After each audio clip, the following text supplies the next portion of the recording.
Risalah itu bentuk komunikasi antara hamba dan Allah Subhanahu wa ta'ala. Jadi tidak ada presentasi atau tidak ada target untuk bahwa supaya mereka iman semua itu tidak. Jadi gambarannya risalah ben suara Allah didengar, bahwa aturannya Allah harus didengar. In alaika illal balagh, bahwa aturan Allah itu harus apa? Didengar.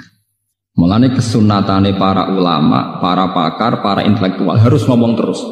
Kebenaran meskipun nggak dilakukan itu harus diomongkan terus. Sekali kebenaran didiamkan, entah itu atas nama liberalisasi atau demokrasi, maka Allah akan mencabut barokatul ardi dan pasti akan terjadi prahara besar, pasti terjadi kiamat. Dan itu naudzubillah min syarri apa? Kebenaran itu harus diomongkan terus. Kita harus ngomong terus. Saya itu pernah debat kusir sama seorang profesor, pernah debat kusir sama seorang kiai yang tawadhu. Saya bilang gini, seorang ulama itu dono unsur premane, kudu ngomong terus kebenaran. Wes ora ono wong ngandel lah, pokoke ngomong terus. Ora perlu ono wong ngandel, wes keliru lah pokoke ngomong. Begini, saya punya hadis sahih dari riwayatnya Imam Ahmad. Inna Allaha ta'ala la yanzi'a barakatal ardi hatta la yuqala fil ardi lizalim antaz zalim. Allah tidak akan mencabut barokatul ardi sampai di bumi tidak dikatakan pada orang zalim antaz zalim. Sekarang begini misalnya, contoh paling mudah yang kita mendapat berkah. Contoh paling mudah kita mendapat berkah dari contoh ini. Sebetulnya atas nama etika Jawa, etika Jawa. Kita nanti tonggo lonte, iku sawangane secara etika wis urusane dewi-dewi. Ora usah mbok omongno iku lonte, sundel, sembah kon. Tapi barokahnya kebenaran bahwa orang nakal harus kita katakan sundel lonte.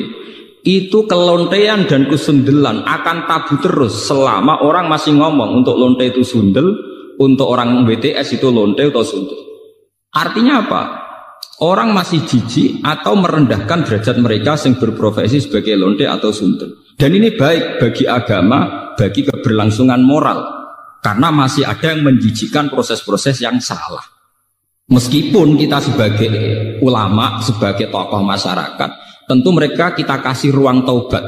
Juga kita kasih hak-hak sebagai martabat, sebagai manusia. Tapi kita tetap akan bilang bahwa itu namanya lonte, sundel atau apa. Ini rumah tenan. Sehingga apa? Dengan posisi masyarakat yang merendahkan derajat atau yang berprofesi lonte, orang inginnya itu dagang secara baik-baik. Orang inginnya jadi PNS secara baik-baik. Orang inginnya dapat uang lewat ternak secara baik-baik. Karena mereka tidak mau resiko ngambil profesi cari uang yang resiko dihujat masyarakat. Baik. Bayangkan nanti mungkin di era anak cucu kita, orang yang lonte, yang sundel dibahasakan itu hak asasi. Sehingga orang mungkin generasi anak cucu kita sudah tidak ada istilah lonte sundel. Setiap perilaku sosial dianggap hak asasi. Dan itu awal dari tidak ada agama. Awal dari tidak ada agama. Karena kemudian sing ternak ya hak asasi, sing lonte dianggap hak. Itu bahaya sekali bagi keberlangsungan agama dan moral. Dan negara juga nanti repot. Artinya apa?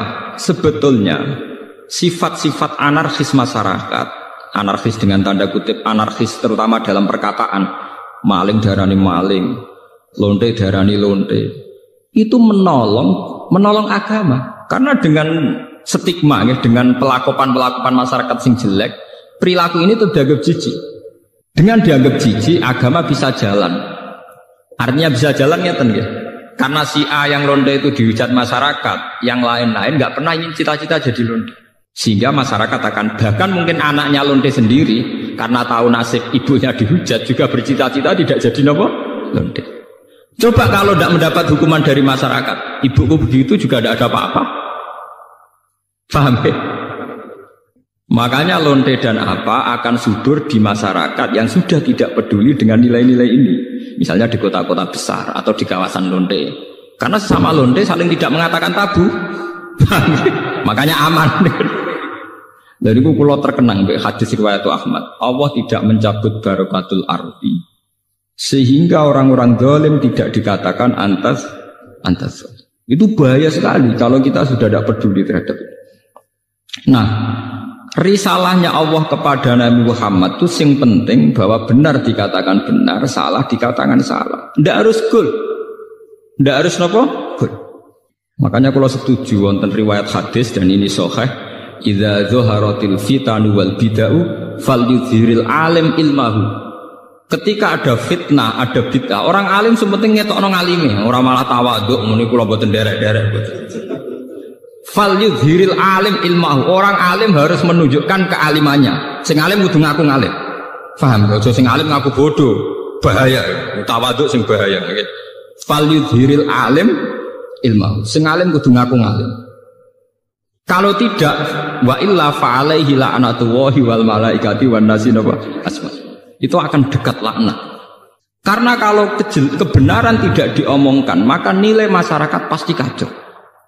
Pasti apa? Kacau. Misalnya begini ya, ini contoh dan peringatan sekaligus. Contoh dan peringatan. Wong-wong sing derek toreko, sing derek ngaji kula teng mriki, kudu tunjukno bahwa kita lebih bahagia. Haram ke melok toreko nek ijek kesak-kesik, ijek mesombat-sambat ra di dhuwit. Dosa gedhe. Elek-eleki toreko.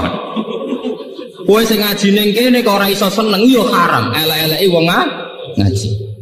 Kula dadi kiai mergo ora entuk gaji tetap kok susah, iku haram. Elek-eleki kiai. Kenapa saya mengatakan demikian? Begini masalahnya. Orang di kafe cari hiburan tuh biar seneng. Orang main gitar di jalan-jalan biar asik. Kebenaran akan kalah saat pelaku kebenaran tidak pernah asik. Sementara pelaku kebatilan enjoy-enjoy saja. Akan menjadi trauma sosial ini. Nanti orang-orang seneng kebatilan, loh aku ning kafe enjoy, kowe melok toreko untuk apa? Harusnya kamu bisa jawab, aku yo entuk asik. Basiku mbek kowe basik endi? Sebab itu orang-orang toreko, orang-orang soleh itu dididik ala bi zikrillah ya tatmainnul qulub. Kalau hati mereka bisa tenang pakai gitar, pakai hiburan, kenapa hati kita tidak tenang saat ingat Allah Subhanahu wa ta'ala? Maka susah itu bagian dari keharaman. Termasuk sesuatu sing dina'udzubillahi kanjeng Nabi. Setingkat kekafiran, kemusyrikan dan kemaksiatan. Termasuk susah juga haram. Haram. Nabi itu inna aktsara ma bihi ma yasta'idzu bihi Rasulullah Allahumma inni a'udzubika minal jubni wal kasali wal husni. Jadi susah termasuk tersangka. Sesuatu sing ista'adza minhu Rasulullah sallallahu alaihi wasallam. Ya Allah, saya minta dilindungi dari rasa takut, malas dan rasa gelisah. Susah kriminal. Piye wae santri mari gak menarik di mata masyarakat. Kiai juga profesi yang tidak menarik cara masyarakat. Masalahnya pelakunya kita gak enjoy. Kukur gak jelas. Angger ketemu tamu PNS enak ngono jenengan gajine tetap. Kula mboten jelas. Kula mangani wak pitik beda ana manakipan kan siapa yang ingin berprofesi yang nasib percontohannya kayak itu kan. Lho kula nu termasuk kiai sing ora tau susah. Niku akeh sing gawok. Gus jenengan dadi kiai kowe detok penang. Kula nu malah walian banyak guru-guru yang sowan saya padahal PNS. Gus kula penayem kok jenengan padahal mereka digaji tetap lho PNS. Iku sowan kula kepen ayem kaya kula. Saiki walian kiai penayem kaya napa? PNS. Enak jenengan Pak PNS gaji tetap. Nah kula niku mboten tetap ngenteni wong mati. Niku kula duwe cerita, bapake niku mudin itu tukang ngurmat wong mati, anake mondok teko. Angger teko tak pondok agak di duit. Itu ngambil jalur duit ora ono wong mati.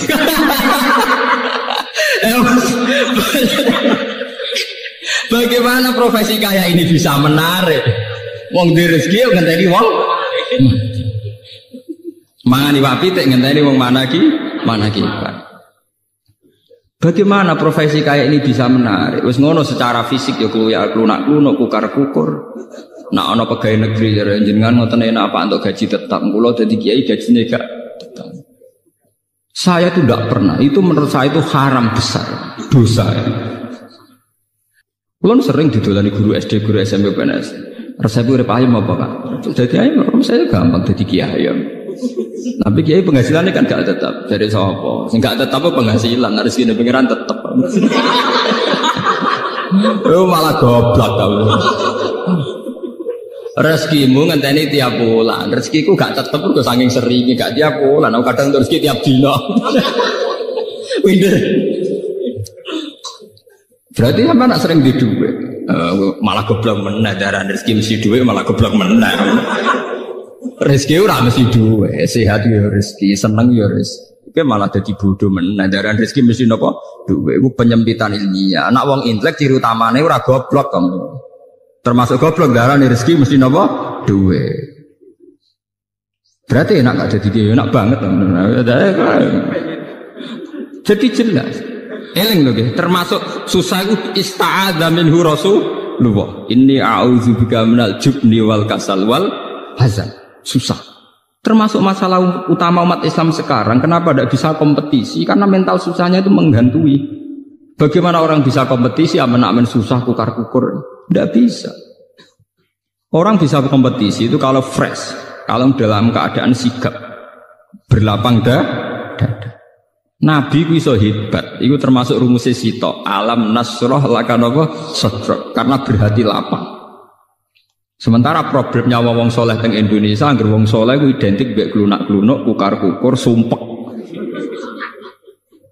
Dan itu dirasa tidak dosa. Mergo nyongkone dosa mau zina mateni wong dan sebenarnya itu bagian dari dosa. Salah. Saya punya banyak ayat tentang ini. Misalnya ngeten. Qul bi fadlillahi wa bi rahmatihi fa bidzalika falyafrahu. Huwa khairum mimma yajma. Wong Islam kudu yakin nek wis dikai fadhole Allah rahmati Allah kudu seneng. Wong nek wis iso seneng luwih hebat timbang liyane. Tapi kita seneng masalah, mergo dibunuh oleh tomak kita. Soal seneng dadi kiai nak santrine akeh undangane akeh. Seneng kok repot. Ngenteni santri akeh ya nak ora. Ngenteni undangan akeh ya nak ora. Nak cara hikam mulai ngajari gampang. In aratta antasta'izza bi izzin la yafna ya fala tasta'izza bi izzin sing yafna. Kalau kamu ingin punya harkat yang tinggi dengan derajat yang tidak pernah lapuk, tidak pernah hilang, maka kamu jangan merasa terhormat oleh sesuatu yang mudah hilang. Misalnya kados kula wonten kiai, nganti saiki gitu pengaruh. Tapi kula mboten bodoh, kula ora ngarah seneng perkara sing ngaji akeh, seneng mbek sampean-sampean ora jelas-jelas mboten ngarah. Karena ini sesuatu yang bisa hilang. Bisa napa? Saya ngaji di sini seneng karena saya melaksanakan perintah Allah. Perintahnya Allah pada ulama disuruh ngajar. Saya ngajar berarti sedang dalam posisi perintah Allah. Dan saya pasti senang karena dalam bingkai perintah Allah Subhanahu wa taala. Titik. Dan itu senang yang abadi. Sehingga yang ngaji 10 ya saya enjoy, yang ngaji 5 ya enjoy, 2 ya enjoy. Karena sama-sama dalam bingkai perintahnya Allah Subhanahu wa ta'ala. Sehingga kesenangan saya akan abadi. Jika kamu ingin luhur dengan sesuatu yang tidak hilang, maka jangan luhur dengan sesuatu yang bisa hilang. Misalnya bergantung senangnya manusia, bergantung rezeki, bergantung uang. Itu sesuatu yang mudah apa? Hilang. Kalau nanti tangleti. Nah, misalnya jenengan terus jatuh, orang sing seneng jenengan, orang sing hormat be jenengan. Jatuh kuning, dia atau jatuh paling banter wong ra seneng. Gampang toh. Nek jadi murid yo ngak ngibadahe mulang, nek dadi murid ibadahe sabar gampang toh. Allah ora kurangan stok cara ibadah. Kena di dhuwit ngamalem yo infak, nek gak di dhuwit ngamalem sabar gampang. Artinya saat kita mulang yo fi amrillah dalam perintah Allah. Saat kita karena ada alim juga tidak punya pengaruh, sabar ya dalam perintah Allah. Ojo sampai kowe kriminal terus. Pas mulang santrine akeh niat riak, pas radi santri drengki, lha iku sempurna elek. Mu pas mulang ora bener niat riak, pas dhewean jebule drengki, elek-elek wong. Nah, kalau orang sudah punya mental demikian, itu bener-bener ma anzalna alaikal qur'ana napa litasqa. Bahwa resep Al-Quran Al-Karim itu tidak resep sing membahayakan, tidak resep yang membawa cilaka. Saya itu pernah di seminar ditanya, Pak Bah, bagaimana Anda bilang kalau konsep Quran tidak membawa celaka, sementara di antara konsep Quran itu jihad. Jihad itu perang, perang itu membawa kematian. Kalau dalam bahasa militer, orang itu kalau tidak perang itu sama dengan membunuh satu keluarga. Tapi kalau perang yang mati itu hanya satu. Begini misalnya, Ketika Nabi di Madinah punya kekuatan, taruh saja yang pernah nyata itu 300 orang. Wong kafir 700 wong misalnya dalam perang Uhud napa Khandaq misalnya. Umpama Nabi ditantang Abu Jahal CS kok gak wani. Itu artinya apa? Nabi mateni wong sak Madinah. Karena kampungnya pasti di bumi hanguskan, yang dibunuh itu perempuan, laki-laki dan anak-anak. Tapi Nabi ketika maju perang paling sing mati mau 70 selawe kowe ora mesti. Mboten apa? Mesti. Jadi konsep perang adalah konsep penyelamatan. Justru dengan perang itu yang selamat lebih banyak. Kowe wong pinter oleh mikir dangkal. Saat pengusiran Belanda, pengusiran Jepang dari bumi pertiwi Indonesia, sing mati hanya para pahlawan. Umpama pas iku pahlawan kita tidak perang, mungkin sampai sekarang kita jadi anak turunnya Belanda, jadi budak sampai saiki. Barokah perang, sing mati hanya para pahlawan. Mungkin di bumi hanguskan. Jadi semua konsep Quran itu tidak ada yang bawa cilaka, itu tidak ada. Sebab itu di Quran yang tafsir yang masih orisinil itu wala tulqu bi aidikum ila tahluka. Bitarkil jihad. Tafsir-tafsir yang masih orisinil. Jangan jatuhkan kamu, jangan menjatuhkan diri kamu pada kerusakan. Bitarkil jihad. Menurut survei di Bantul Jogja di kota-kota Indonesia, togel itu semalam itu kisaran uangnya 2 miliar. Sementara bisnis tasbih itu 10 tahun orang ngarah ngasih duit 10 miliar. Artinya apa? Kalau sudah ada tidak moral agama, kalau balik ini. Artinya apa? Kalau sudah tidak ada moral agama, maka pakar-pakar ekonomi akan melirik prospeknya perdagangan wanita, dugem dan prostitusi karena jelas-jelas menghasilkan uang. Tapi karena masih ada moral, tentu ini tidak bisa dilirik karena masih dianggap kriminal. Ngoten. Uang sepakat ya, bisnis tasbih kodok mesti prospek kan. Wong ya sepakat. Misalnya minyak itu kesunatan Rasulullah, saya bisnis minyak, bir itu prospek apa? Paham ya? Artinya begini ya, bahwa jalan-jalan pintas ini tidak ditempuh oleh negara kita karena kita masih negara yang apa religius. Kalau mau jalan pintas, Indonesia bisa ngalahkan Hong Kong. Coba sekarang misalnya Bali dijadikan kayak Hong Kong, Batam dijadikan kayak Nevada atau Las Vegas, selesai. Bisnis kayak gitu tuh cepat sekali. Coba, sampean pikir. Makanya saya hanya minta, kalau mereka berkompetisi dalam politik ya yang serius, tapi yang baik. Saya adil ngomong ini, karena saya tidak politik. Tapi saya dukung teman-teman saya itu asal waras, otaknya waras, terus hatinya dia apa? Waras. Ojo malah bareng mewakili partai Islam di sini tertangkap selingkuh, malah perkara, malah jadi perkara. Tapi yang jelas kita harus terima kasih sama kompetitor, sama pelaku-pelaku politik, karena ini menjaga nilai apa? Makanya kita terima kasih sama ketika kerja sama Pak Karno, Pak Nasir, Kiai Maskur, Kiai Wahid Hasim dan sinten Mas Agus Mansur dan sebagainya tokoh-tokoh besar. Dulu itu termasuk sila ketiga sing napa keadilan yang beradab. Indonesia itu ketuhanan yang Maha Esa, terus termasuk bangsa sing napa beradab. Beradab ini penting. Sebetulnya saat itu sudah ada misalnya rumus-rumus ekonomi negara sosialis, sama rata sama rasa. Negara-negara yang anti nilai agama akan menjual apa saja. Dan sampai tak ceritani Indonesia kok cepat sugih piye. Batik ning gone Solo ning Yogya cek mikir najis bareng. Kesuwen sugih. Mergawe kok ana mikir najis, ana mikir muwalladh mutawassit. Sementara Cina bekas kondomnya dadi aksesoris. Kondom kontaineran. Mlebu ning pabrik dadi napa? Aksesoris sing ora ana najis. Indonesia kok ora boros piye?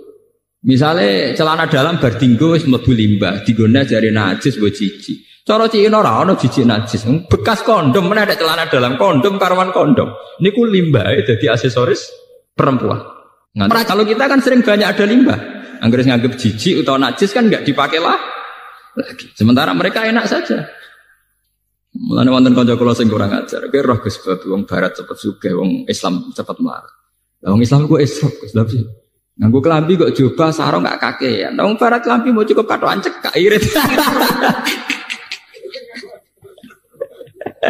Dianggap wong barat itu luwih fashion. Mulane cepet apa? Juga wong Islam boros. Sarongan klambenan cek jubah, kadang rangkep-rangkep cek serbanan iku ngentekno donya. Cangkem wae. Sajane ora ngono cara berpikir. Wong Islam sugih-sugih. Mergo wong barat gak tau nganggo klambi sing wis dadi. Jadi cara cangkem sing elek, nak wong katokan cek katok mbek kaosan pora itu dari klambi rung dadi kok dienggo. Mergo cara wong Islam iku lagi ketokan pertama. Dalam teori wong Islam klambi lagi ngono jenenge ketokan apa? Pertama, orang dadi. Cara mereka wis klambi napa? Dadi. Paham ya? Kalau kamu sudah bisa berpikir kayak saya, sudah berpikir kayak Quran, itu benar-benar ma anzalna alaikal Qur'anan apa? Litasqa. Bahwa konsep Quran, resep Quran itu tidak membawa celaka, bahkan membawa kesejahteraan di dunia apa? Wal akhirah. Jadi masalahnya kita sebagai pelaku muslim, sebagai kiai, sebagai ulama, sebagai tokoh Islam, banyak sesuatu yang dilarang Islam tapi menjadi mental kita. Kayak susah. Itu barang haram ra ketara. Tapi pembunuhan sejati itu pembunuh sejati susah. Berapa potensi manusia yang dibunuh oleh sifat galau, sifat napa susah. Mulane Kanjeng Nabi sampai a'udzubika. Sebagian riwayat itu inna aksaroma. Sungguh Nabi sangat sering sekali isti'adzah, minta bau reksa, minta perlindungan dari sifat napa susah. Susah itu pembunuh sejati. Ya sementara ning Jawa walian wong soleh ciri utamane gampang susah. Bahaya. Akhirnya sing wong dolim duwe prestasi, sing wong soleh gak duwe prestasi. Maka tidak berlaku fastabiqul napa khairat. Dan ini termasuk kriminal. Semalane kula seneng wonten hadis wa idza zaharatil fitan wal bid'ah falyuthiril alim ilmahu wa illa fa'alaihi la'natullahi wal malaikati wan nasi asma. Contoh mudah itu sekarang. Dulu ketika kita miskin, bangsa Indonesia miskin, itu ketika era Soeharto itu orang bilang karena bangsa kita itu SDM-nya rendah. Muni SDM, pokoknya tersangkanya itu petani SDM. Tapi ketika kejahatan perbankan terungkap zaman rame-rame kasus BLBI, itu sampai 1.000 triliun. Pinten 1.000 apa? Triliun. Itu orang terus tahu semua bahwa ada sistem yang salah dalam tata negara kita sehingga kita yang miskin tambah nopo miskin. Artinya lumayan ketika ada aktor intelektual yang membongkar kasus itu lumayan. Artinya lumayan tuh ya betul sebagian kemiskinan kita karena SDM itu serasa dibakas ya betul sekarang betul. Tapi tetap di antara faktornya karena ketidakadilan. Misalnya uang negara dirampok oleh oknum tertentu. Artinya ini kan barokahnya falyudhir alim ilmahu itu. Barokahnya orang yang paham dunia itu mau menerang. Kan kalau enggak ya kita akan tersangka terus itu. Dikira kita miskin itu karena salah kita tok. Bukan salah kelola. Ngerti? Paham ya? Tetap barokah. Misalnya sampean susah terus. Kulo sebagai ulama sering ngomong, wong nak tawakal lu ayem. Ngomong ngono terus, wong ngantil ora pokoke kulo ngomong terus, wong nak tawakal lu ayem seneng. Kalau wong susah terus, ya kalau karek ngekek resep, salam gak tawakal bar, lumayan loh. Karena ada kaedahnya, berarti yang susah tidak melakukan sifat apa? Tawakal. Misalnya kulo sebagai ulama akan ngomong terus, sedekah itu penting. Nah tapi golek duit angel dikekno wong gak iman, terus ulama marahi. Yang kamu kasihkan orang itu yang abadi, karena nanti kamu panen di akhirat. Ya, kamu panen apa? Di akhirat. Justru yang kamu pakai pribadi itu rawan tidak abadi karena kadang nuruti nafsu. Sehingga kita mulai punya tradisi sing dikekno wong iku sing abadi. Ya kita akan ngomong gitu terus. Jangan sampai rumus sedekah ini kalah dengan rumus golek duit angel kok diajar kon ngekeki. Wow. Karena yang ngomong gini tuh ngomong terus, wong medhit tuh ngomong terus. Ya jangan-jangan ulama kalah, ulamanya juga harus ngomong sing mbokekno wong dadi sangum ning akhirat. Jangan sampai sing medhit kampanye golek dhuwit angel-angel dikekno wong meracuni ulama, sementara ulama ra iso mempengaruhi pikirane wong medhit. Iku ulama kualik gitu. Ya paham? Mestine ulama sing mengaruhi wong awam, ora kok wong awam mengaruhi ulama. Itu pentingnya fastabiqul napa? Khairan. Itu juga butuh kompetisi. Dan butuh kontinu, artinya ya kudu ngomong terus. Falyudhri alim napa ilmu. Kula nu seneng Gus Dur itu bukan karena saya kultus boten. Saya itu dalam banyak hal ya tidak cocok dengan Gus Dur. Tapi kula cocoknya mergo ngomong terus. Coba berapa ratus wacana yang karena digulirkan Gus Dur wong bakas. Nah jare bakas ora kudu cocok. Tapi barokah dibakas tetap dadekno intelek. Mulane kula semua ulama itu kudu ngomong Kowe keliru lah, pokoknya dadi intelek. Ya barokah dibakas kan? Barokah napa?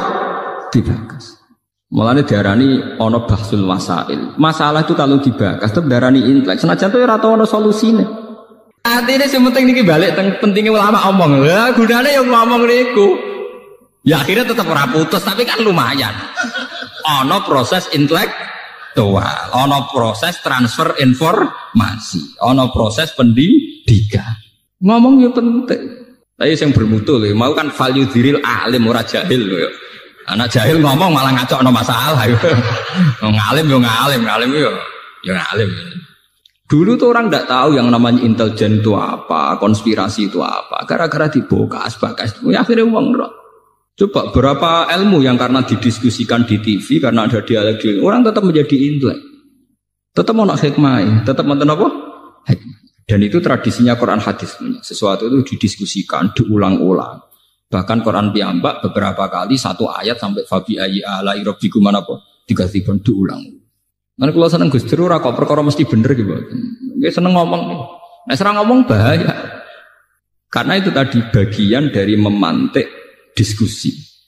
Memicu apa? Diskusi. Kamu ndak harus setuju. Ya beliau dukung Ahmadiyah ora kudu setuju. Sampai nanti apa? Ahmadiyah. Tapi cara bahasa Gus Dur dalam istilah hukum hak asasi manusia ini selera dukung Ahmadiyah, dukung hak asasi manusia repot ora sambung dah. Cek sambung, cek ora sambung, pokoknya dibagas-bagas dadi roh. Akhirnya Kiai NU tahu, oh Ahmadiyah ku ono to jebule. Ke sak urip-uripe dekne Kiai RT ra tau krungu makhluk jenenge Ahmadiyah. Bareng krungu langsung anti. Bareng anti, lho Mbah kok jenengan anti. Wah Ahmadiyah pokoke sesat ngene-ngene. Lah wonten napa? Ono jarene TV ono.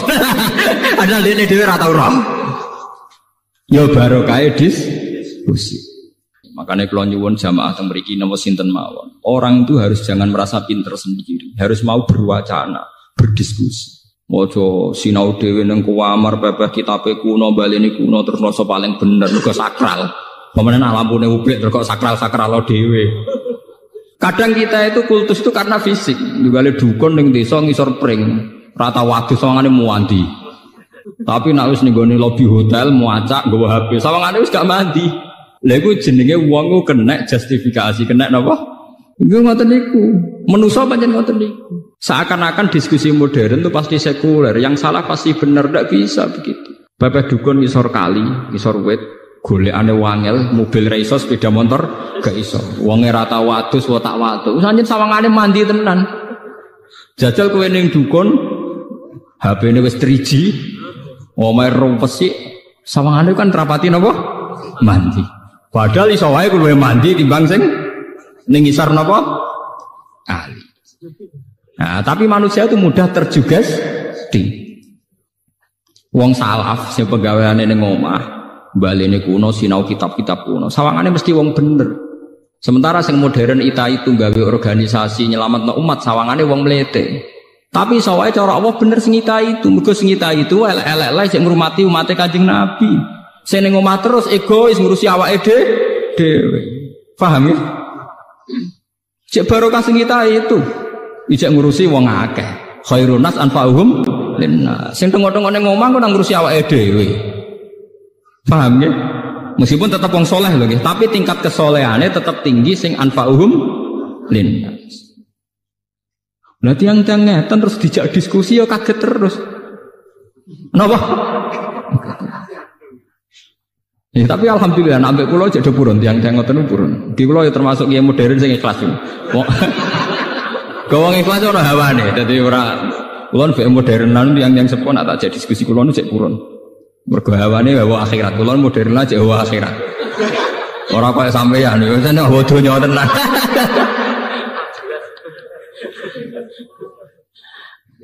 Mun kula baleni malih. Ma anzalna 'alaikal qur'ana litasqa illa tazkiratal liman yakhsha tanzilam mimman khalaqal arda was samawati.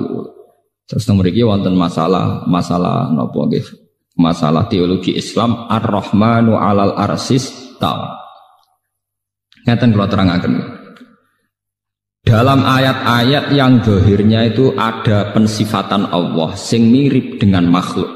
Misalnya ada ayat ya duwahi fawqa napa aydihim. Tangane Allah iku luwih kuat timbang tangane makhluk. Ana ayat Allah iku lungguh bersinggasana duduk bersinggasana ning atas singgasana kerajaan Ar-Rahmanu 'alal arsis tawa. Nabi Musa didhawuhi pangeran walitus na'a ala aini.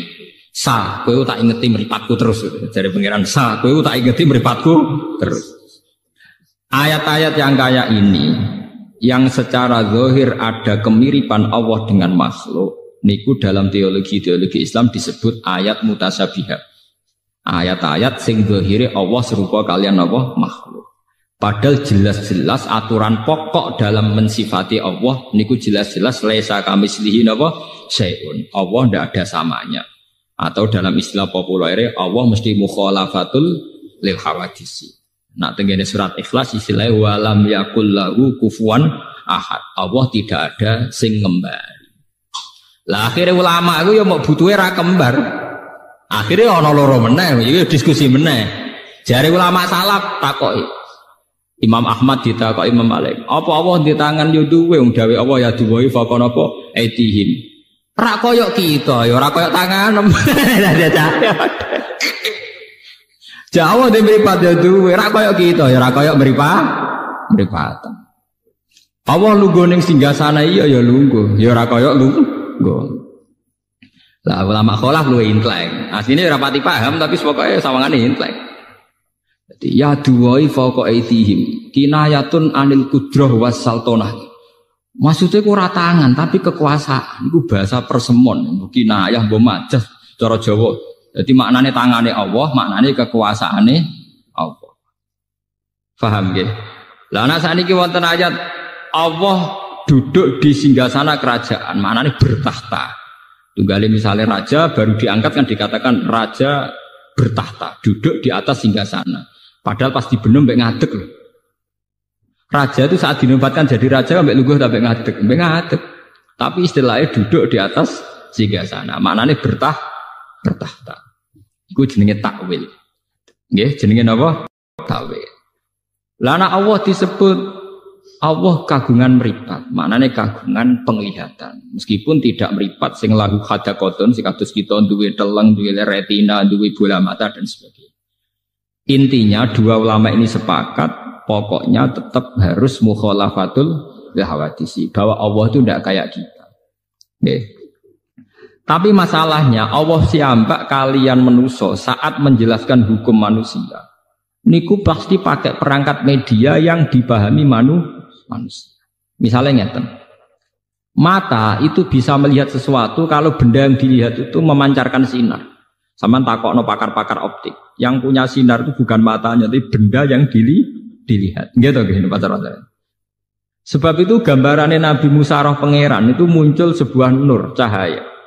Kalau orang-orang optiker, orang-orang ahli pakar mata itu nggak janggal karena benda bisa dilihat itu kalau memunculkan apa? Sinar atau cahaya. Tapi malah santri-santri sing klunak-klunuk wong Islam sing ortodok malah bahaya. Berarti Allah rupa nur. Nur sinar padane kok listrik kok lampu. Malah keliru. Dalam teori-teori penglihatan nggih, wong optik darani sesuatu yang dilihat bisa dilihat itu karena ada unsur napa? Cahaya. Makanya maknani cahaya jangan makna lugu koyok Allah merupakan koyok lampu koyok apa mboten. Tapi piye wae critane Nabi Musa sing ngeten iki dimanfaatno iblis. Iblis itu ngendikane Syekh Abdul Qadir niku nate ngaku teng ngarepe Syekh Abdul Qadir beberapa wali niku digagalkan kewaliannya oleh iblis mergo iblis mendo-mendo dadi nur koyok ning gambarane pertemuane mbek Nabi napa Musa. Nggih, koyok pertemuane kalian sinten? Nabi Musa. Akhirnya iblis sing ngaku pangeran itu dianggap pangeran tenan. Terus para wali-wali sing junior iki, wali latihan niku gagal dadi wali mergo saiki nyembah sinten iblis. Dan itu hanya bisa dibatalkan luwih fahamnya ulama. Mestinya saat melihat begitu kita harus yakin laisa kamislihi napa syai'un. Oh dasar iblis gak ngarah Allah raine kaya kowe mestine kudu dipisah. Wah, paham ya? Makanya banyak cerita-cerita di kitab-kitab itu dan ini orisinal menurut saya cerita-cerita ini. Turune wong alim iku luwih ibadah timbang ibadahe wong bodho. Maksudnya bukan masalah turu ibadah kok apik turu mboten. Ada pola ibadah yang salah. Nggih, ada pola ibadah yang salah. Misalnya begini ya, contoh yang paling nyata.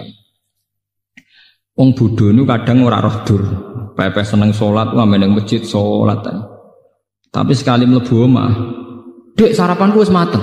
Endi gedang gorengku, Mang?" Niku kula ngaji teng Yogya tak bulan baleni. Sehingga kenangannya anak istri itu bapak nak teko iku mangan. Cah cilik roe kenangane sampean, pokoke anggere bapak teko iku mangan, bariku glegeken, bariku rokok.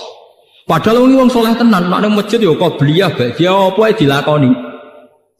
Tapi ketika di rumah khas sebagai manusia sing koyok kewan golekane pakanan nah iku kental. Ngamuk perkara rokoke ilang, mbok ngamuk perkara rung disediani mangan, mbok ngamuk perkara gedang gorenge dikekno anake. Padahal jatahe dekne. Ini melahirkan memori yang buruk, memori yang napa? Buruk. Sehingga ibadah sing model ngeten iki, qobliyah ba'diyah ning masjid ora pati ditampa pangeran. Mergo ibadahe wong bodho. Niku sampai Nabi nate duka. Ada seorang sahabat soleh meneng masjid sholat. Nabi cara mengingatkan sambil duka. La taj'alu buyutakum kuburan. Omahmu iku mbok dadekno kuburan. Coba kalau begini, makanya sholat yang sunat di masjid itu sebetulnya hanya tahiyat masjid dan fardu. Nggih, kabeh ulama ijma' sholat yang sunat di masjid itu hanya tahiyat masjid dan apa? Fardu, ma'al jamaah. Kalau lainnya itu sebaiknya di rumah. Bahkan sholat sunat di rumah itu lebih afdal beberapa kali dibanding sholat sunat di masjid. Ini riwayat sahihah dari disepakati semua ulama. Logikanya sederhana. Kulo nu ngrasakno tenan. Anak-anak kulo mulai cilik senenge Quran karena dia tahunya kalau habis maghrib bapak pasti baca Quran, ibu baca Quran. Ya sudah, kenangannya hanya itu. Kenangannya kalau saya habis pergi misalnya mesti wudu. Ya tidak tahu alasannya, pokoknya tahu itu. Saya itu belum pernah datang terus tanya makanan. Angger teko nggih wudu, terus santai. Bar 5 menit lagi takok nak lesu nggih golek mangan. Jangan sampai memori anak kita, istri kita nyambut kita pertama pikirannya napa? Pakan. Sehingga kadang anak wong saleh iku matake kepaduan. Mergo roh bapake angger teko ya pakanan. Engko ngamuk ya perkara pakanane ilang. Bagaimana Anda bisa mendidik anak dengan suasana pakanan? Cara Quran yaquluna kama taqulul an'am. Itu tidak bisa begitu. Lah omah sing koyok ngono iku Nabi istilahno ekstrim, iku jenenge omah kuburan. Istilah Nabi la taj'alu buyutakum kuburan. Kowe padha karo ndadekno kuburan ning omah. Lho Nabi niku kula niku nggih. Kula nu masih urip modern, artinya modern misalnya jagane sesuk kula nggih gadah sakniki, itu sudah modern. Tapi kula tetap tawakal, artinya ngeten. Kan beda nggih. Nggih niki rungokno tenan. Misalnya saya tanya istri saya, "Dek sesuk masak apa?" Artinya memori makanan itu dimulai tanya jam 8 malam. "Dek sesuk sarapan opo?" Malam itu sudah ada memori. Akhirnya bojoku mikir, "Sesuk masak opo ya? Sop apa pecel apa sambel?" Berarti bengi iku serapati eling pangeran. Mergo mikir nentokno senengane bojone. Wesuk tangi turu memulai piye carane gawe pecel. Itu kriminal. Nah, ulama ngoten niku napa? Kriminal. Coba bandingkan misalnya begini. Saya sebagai manusia kadang kepengin sesuk pengen mangan pecel, tapi tak empet. Wes pokoke bengi iku wiridan utawa sinau. Pas mulai jam belanja saya baru bilang, "Dek, apike masak pecel."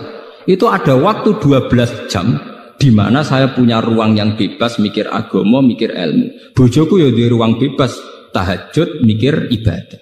Karena enggak perlu dicekoki sesuk masak apa. Bedanya sangat beda. Paham ya?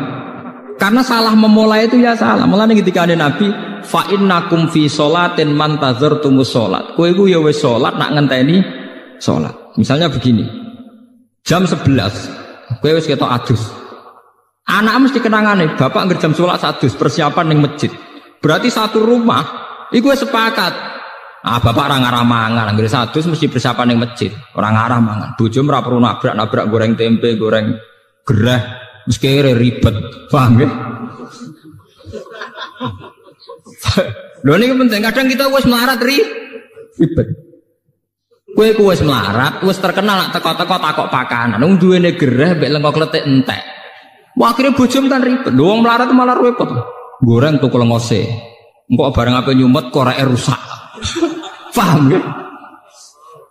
Lu wis ngerti nak mangane ndek ning ribetno bojo kok teko-teko takok napa? Mangan iku ora memperkeruh masalah to. Coba kalau dari awal sampai tradisi Islami, karena Rasulullah idza qadima min safarin bada habis salat. Bojomu kan tenang.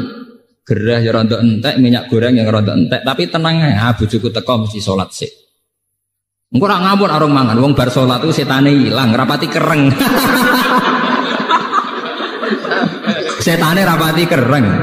Artinya bener-bener ma anzalna alaikal Qur'an apa litasqa. Sing mari kowe tasqa mergo ora tau konsep Qur'an. Kere mentakok pakanan. Wah, akhirnya kayune entek, bojone nyebul kompor barbar. Tetep ra mateng-mateng ngomak. Bareng diamuk sesuk bojone nglawan. Kon masak ngono suwi, ora suwi piye Mas? Duwe ra duwe gara-gara kowe. Wah, akhirnya malah parah. Luwih parah meneh kan. Menggugat aslul masalah. Coba kalau sampean terkenal ning arepe bojo manamu. Itu harus dilatih. Saya sendiri juga hingga detik ini melatih. Ibu kula nu paling tenan, mboten. Dadi kamane nyedakno mangan kula kok keliru, wis yakin gak ngarah bojoku ngamuk urusan pakanan. Wis pede pol wis.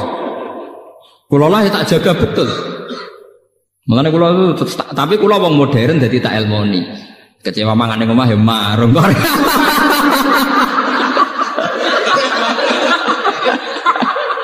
Kok repot. Tapi yang penting kan menjaga harmonisasi keluarga.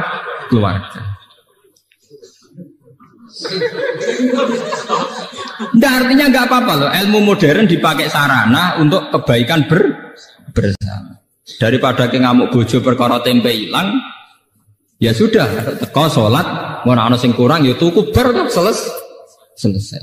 Toh kowe tuku ning warung bagian ibadah. Wong duwe warung ya niate kerja. Kowe nyenengno wong kerja. Allah yang seneng. Mbah kula nu senengane marung, bapak kula senengane marung. Nanti kula tangklebu. Cara ulama itu kan marung kadang pantangan. Tapi nak bapak kula, mbah kula termasuk guru kula gak seneng marung, tak takoki. Wong gawe warung iku apik-apike wong. Artinya ndekne melawan cara mendapat rezeki secara jalan pintas. Mulane Kanjeng Nabi itu menghormati betul wong kerja. Ketika Nabi ditanya ibadah terbaik itu apa? Jawab Nabi amalur rajul biyadihi. Orang bikin warung itu artinya melawan mencari rezeki lewat prostitusi. Orang bikin toko itu artinya melawan mencari rezeki lewat maling dan lewat jalan pintas. Maka proses-proses perdagangan ini menurut Islam semuanya dianggap ibadah. Karena sama saja melawan bentuk nyari rezeki lewat jalan pintas. Tapi kita kadang sebagai kiai ku bodoh, nganggep wong di warung kedunya. Wong di toko gede napa? Kedunya. Cek seneng ya monis wong liya ku. Membuat tenang, Nabi piyambak itu memberi apresiasi penghormatan yang tinggi.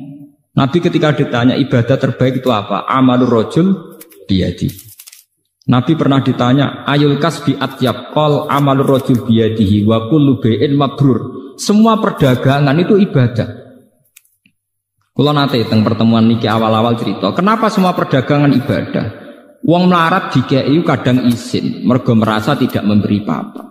Tapi nak sampean duit 100 juta terus mergawe, niku tetep barokah. Rezekine nyiprat ning supir ya barokah. Ning gone tengkulak nggih napa? Barokah. Ning karyawan nggih napa? Barokah. Engko nek kowe mblegedu duwe satpam ya barokah bagi keluarga napa? Sehingga Nabi itu penghormatannya itu tinggi sampai dimasukkan yang terbaik dari kalian yang melakukan tijarah, perdagangan secara baik. Karena akan melahirkan sistem ekonomi, sistem ketahanan napa? Kehidupan. Jadi kadang-kadang kita jadi kiai ku latah, angger mergawe dianggap napa kedunya. Lantar kula nu anggere iso nganti sakniki teng pasar. Kula tunjukno bahwa ndak keliru orang menganggap kiai ning pasar ku elek. Kula anggere iso ning pasar jajak. Angger kepen apa ya tuku, seneng tuku mangreng, gampang. Bojo ora kangelan aku ya seneng selesai. Kadang didramatisir, wong itu nak masak sing lanang ora mangan niku tersinggung ngene. Lah mari sing lanang ya tersinggung, sing wedok tersinggung. Nang perkara mangane kok tersinggung. Tersinggung krana pangeran ya kena to. Tersinggung ya perkara gedang. Paham ge kula baleni malih iki. Kenapa ibadahnya orang bodoh itu kadang dianggap salah? Karena kadang begitu itu tadi kejadiannya. Orang menghabiskan suasana religius di masjid, di rumah sama sekali nggak kebagian. Sehingga teko masjid, ijek nganggo serban, kambine cek takwa. Ndi Bu mangane? Ngerti aku teko mangan ra disiap lho. Kambine takwa omongane kok setan. Paham? Tempe hilang ngamuk, bareng sajadah hilang ra ngamuk. Artinya yang terkait agama ora tersinggung, tapi nak terkait weteng napa? Tersinggung. Paham ya? Ini contoh ya betapa kadang ibadah wong bodoh dianggap parah karena kadang ya begini nih kejadiannya. Begitu juga adat Jawa. Adat Jawa dari anak tamu sing ramah, mbek tangga sing ramah. Akhirnya mbek tuamu ramah, simpol pitik sugono tamu. Sayap di sugono tamu, anaknya pemek sidik, goblok, gue tamu. Artinya apa? Api dintek nang wong liya, anaknya mau keduman sifat elek. Nak kula boten cocok. Kula ditamu nggih tak hormat, anak nggih tak hormat. Nak ning Jawa walian, misalnya kula dadi kiai atau dadi bos atau dadi wong lanang. Cepet dedek masak, iku ana tamu. Goblok tamu wis lak mulai nang mateng. Kowe kok ngekeki mangan tamu iku umpama untuk ganjaran. Iku mbok akeh ndi mek dosane kenyentaki bojo. Paham? Misalnya ke kiai sekejadiane ngoten, kiai kadang nyentaki santri. Ini mergo kon kesusu hormat tamu. Umpama hormat tamu iku ibadah, tapi ambek ngomak ngamuk iku mbok akeh ndi dosane, paham? Lah ini namanya kebaikan sing dientek-entekno. Ambek tamu alus tok. Gamane tamu untuk ndoket tok. Sing dikongkon kok ri tok. Lah iku ora oleh cara Islam kudu seimbang. Tunggale mau ning masjid. Masjid untuk sholat fardu, untuk qobliyah, untuk ba'diyah, untuk deresan Quran. Bareng tok omah, bakasane gedang goreng, njuk kopi, njuk teh. Dadi omahe tersinggung. Cara tanah sing ning omah napa dadi ya cah bareng amen bakas gedang goreng wek. Makanya Nabi dawuh kesunatane sholat iku gonta-ganti nggon. Ngendikane Nabi, perbanyaklah tempat-tempat sujud. Dengan demikian saksi kamu nanti di akhirat banyak. Sehingga kalau kamu sujud di masjid, masjid bersaksi kalau kamu bersujud. Nanti di rumah, ruang tamu sujud, ruang tamu kamu ya bersaksi bahwa saya pernah dipakai sujud. Di kamar kamu juga sujud, kamar kamu bersaksi bahwa saya pernah dipakai sujud.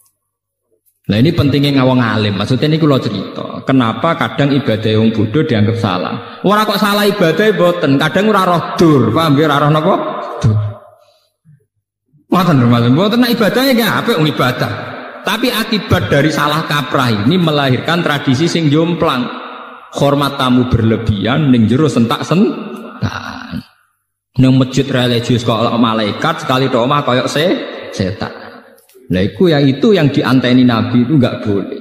Sampai Nabi ngislano la taj'alu buyutakum napa kuburan. Omam iku aja dadekno napa kuburan. Nah, kalau kita sudah bisa begitu pasti ma anzalna alikal qur'ana napa litas. Lan sakniki dilatih nggih. Dilatih nggih. Kula pun ngelatih pada diri saya. Misalnya sampean pengen masak sesuk apa? Jangan bicarakan malam ini, nunggu sampai besok. Itu Nabi detak. Nabi itu luar biasa. Mulane kalau percaya tenan Nabi Muhammad Nabi, percaya tenan. Detail. Lho Nabi nu mboten nate tangklet sesuk ana sarapan ta ora.